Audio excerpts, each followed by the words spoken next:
Working hard to keep ideas in check are our friends in the media. Morning, paper. Paper, mister? The tendency is of the media is to side with the establishment because they inherently agree with the establishment. Eugenie Scott, my understanding is that there is not a single peer-reviewed article out there that supports intelligent design. Am I wrong? You are not wrong. You are correct.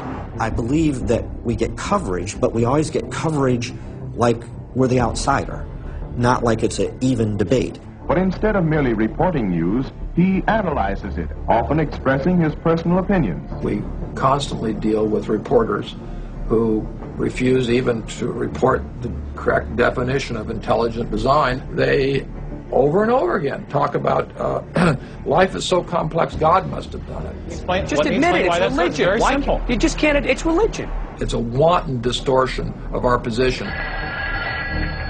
So did ask.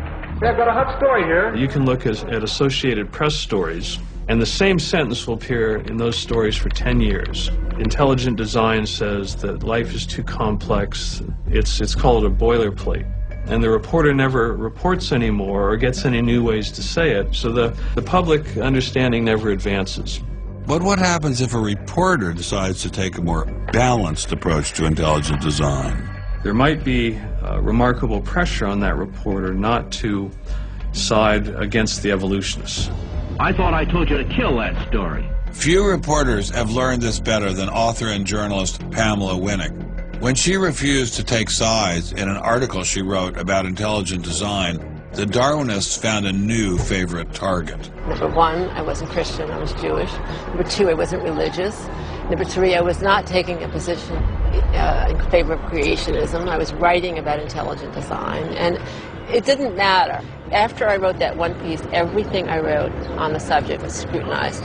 There were hate letters coming into the newspaper.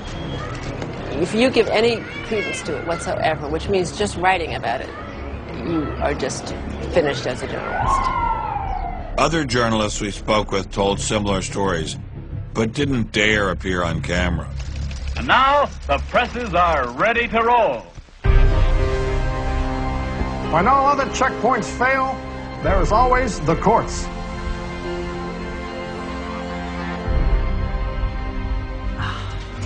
We have spent an enormous amount of time trying to prove to the court what everybody already knows, that intelligent design is a particular religious belief. But I thought scientific questions were settled by the evidence, not by taking people to court and suing them. How do other countries deal with such disputes? Dr. Marcy Giertuk, a population geneticist who now represents Poland in the European Parliament, was able to shed some light on this topic. The censorship of teaching criticism of evolution is and always was much stronger in, say, in your country, the United States, than it ever was in Poland. Why? Why would the censorship... That is because you have a political correctness in your country. These issues are brought to court, and the court says what you can and what you cannot teach.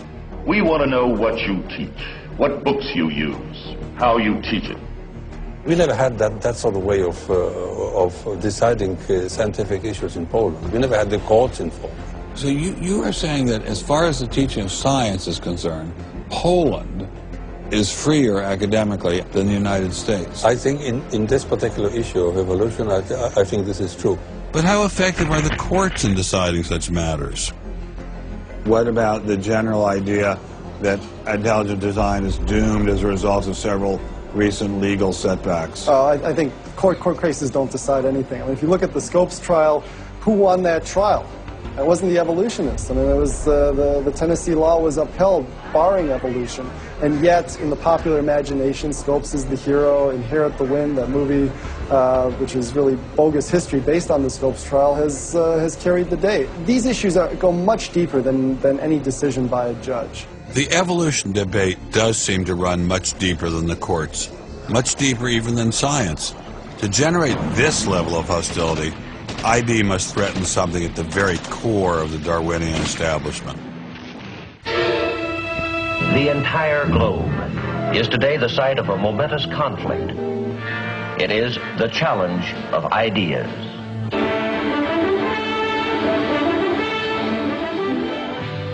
I am Edward R. Murrow. For a little while, I would like to review with you the great conflict of our times, one which demands and must get the attention and the involvement of each one of us. This conflict over the principles of evolution has become a religious war. It really is no longer about scientific investigation. It is total competition with an antagonist who is putting into it everything within his capability. The situation has reached a point where many of evolution's top apologists have switched from defending Darwinism to attacking religion in what they see as a bid to stamp out intelligent design at the source. Richard Dawkins is the best example of this. His recent book, The God Delusion, has sold over 1 million copies worldwide. The God Delusion is my long-expected, long-worked-on, full-frontal attack on religion. To me, science is about trying to explain existence, and religion is about trying to explain existence. It's just that religion gets the wrong answer. But is Dawkins correct? Are science and religion really at war?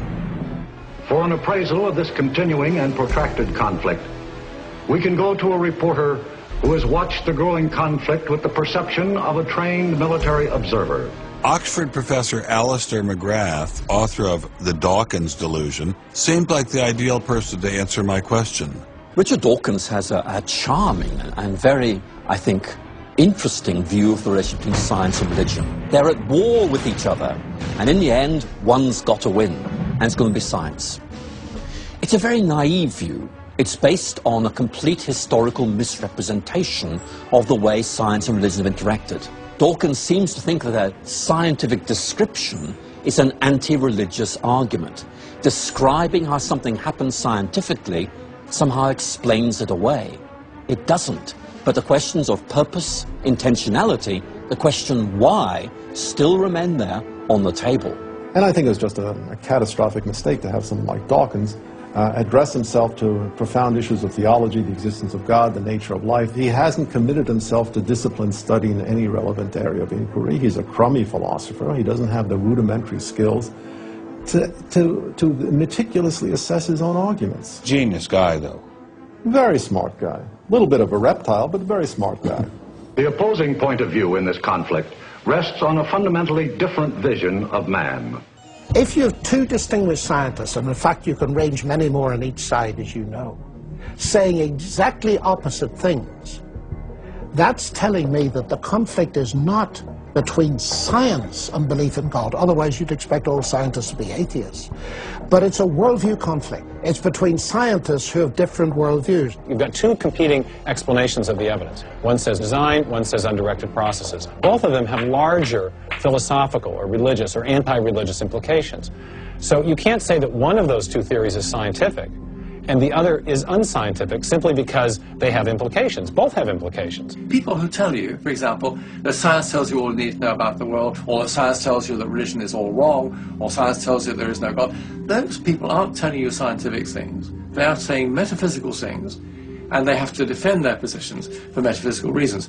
What is being presented to the public is, first comes the science, and then comes the worldview. I would want to argue that that may not be the case, that it may actually be the other way around, that the worldview comes first and is influencing the interpretation of science.